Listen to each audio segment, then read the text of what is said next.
Hi and welcome back to a new video. Here we're going to be having a look at how to make a glide portamento effect on a synth that doesn't have it. On this analog VLab that I have here, which is the free version you get with software when you buy something, you get this sometimes, and it's not the full version, but it's got a lot of sounds with it, so it's pretty useful. But it doesn't have a portamento glide function to it. So if you listen to this without,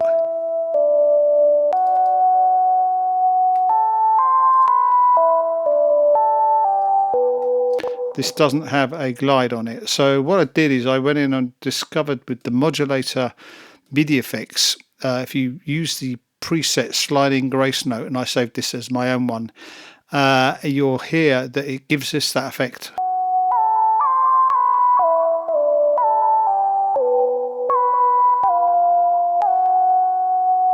So you can hear that's what it does. I adjusted it very slightly, the decay here, and that's all I needed to do.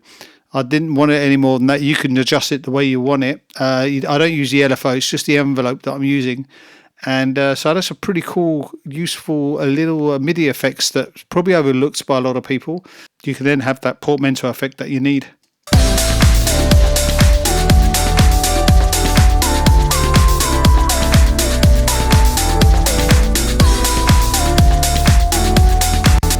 Very useful. So I hope you liked this video. If you did, like, subscribe, and I will be back with some more. See you soon. Ciao.